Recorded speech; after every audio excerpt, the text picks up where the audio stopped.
Hello everyone, I'm Ryozo Tsuchimoto, the producer of Monster Hunter Wilds. In today's Monster Hunter Wilds showcase, I'll share the latest news with you all. Without further ado, please enjoy this new trailer.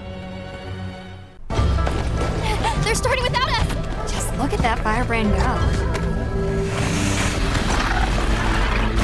So this is kind of interesting. Looks like two small monsters, some sort of amphibious platypus looking monster, and this small monster is actually bipedal, but it looks very alien. Like I can't tell if it's a reptile or a... Look at its head too. I don't know, this is the most alien looking small monster I've ever seen. So look at these structures here. This looks man-made, obviously. And the oil is obviously natural to this region. I'm kind of curious how they made these big structures. Look, it's like embedded inside the side of the mountain. So like when you build a structure this big, it makes me think they've domesticated the region, but perhaps they lost control to the monsters.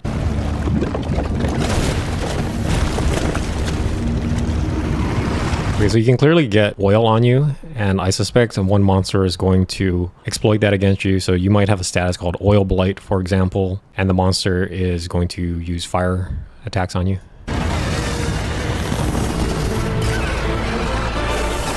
Ooh, this is a really interesting looking monster. It's okay, so it's a brute wyvern, but again, it looks very alien, almost insect-like.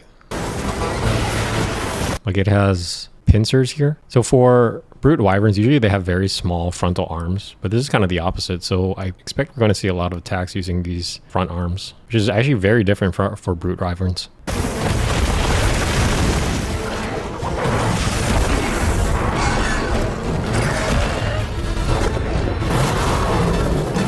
Okay, that's clearly a Garen Golem skeleton if I'm not mistaken.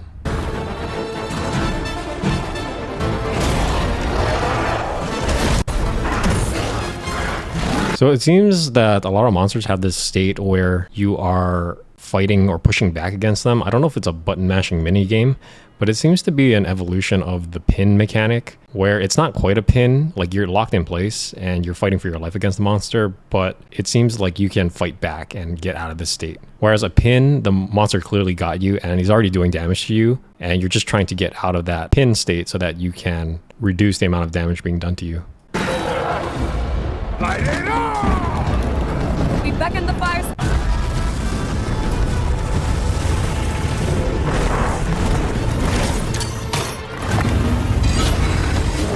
See, a lot of these structures lead me to believe that this place has been domesticated before. See, now this structure looks a little bit ancient. The question is whether this machine here is native villagers or if it's an ancient machine. But we have seen in past Monster Hunters where the game is alluding to a civilization that is long extinct.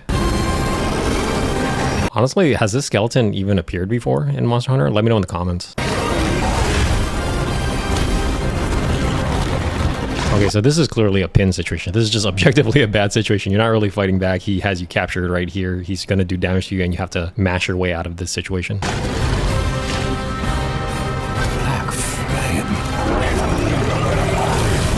This could be cinematic to it, and he's clearly just blowing fire on you, which seems a bit cruel. The trailer you just saw shows the expedition team arriving in a new locale known as the Oilwell Basin. It's a region where oil wells and, on occasion, raging fires burn. I think it's an interesting take in a fire area where it's not explicitly a volcano. This is a very neat design. I suspect its weak point is actually going to be these spines on its back, which you will probably only be able to hit when it's toppled. Black flame. Deep beneath the basin, there's a mysterious monster known to the people of Azuz as the Black Flame. This mask that it's wearing reminds me of Majora's Mask. Monster Hunter Wilds will have an open beta test. So I heard about this before I saw this video, and that's pretty cool. It's kind of expected though. I'm kind of curious though if the open beta test is considered the demo. I think it is. Now, let's take a look at the content of the open beta test. In character creation, you'll have full access to the same functions as the final product. You'll be able to carry over your Honestly, the options don't look that much more expanded compared to old Monster Hunters. character creation data from the open beta test into the full game. The overall models do look better, but it doesn't seem like there's a lot of options. Again, could be totally wrong on that. The body portions do look a little bit better though. In the story trial, you can experience the opening cutscene and play through the Chupacabra hunt with basic tutorials. So what I'm going to do when the open beta comes out, I'm going to probably just do a bunch of recordings on all the movesets for the weapons and just analyze them from a frame-by-frame data, and then we're going to do combo analysis and the optimal combos and which combos do the most damage, and it's all going to spawn from the frame data. So subscribe if you're interested in that. I don't think the animations for all of the weapon movesets are going to change in the final release. I think they're pretty much set in stone. In the Doshagama hunt, the goal is to defeat the alpha of the Doshagama pack.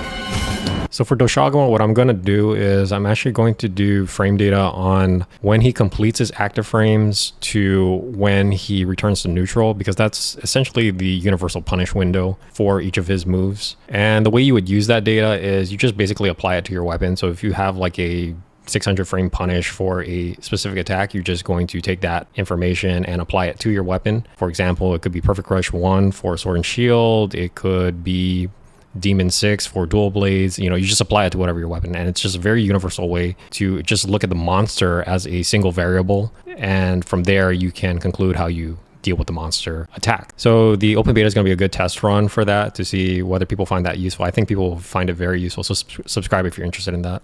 You can use an SOS flare during either quest to connect and play with others online in multiplayer. If there aren't enough players who can join... So I personally don't play multiplayer in Monster Hunter. Like, I've never played multiplayer in Monster Hunter. I mean, I have before. Like, I've done it before, but I don't regularly do it.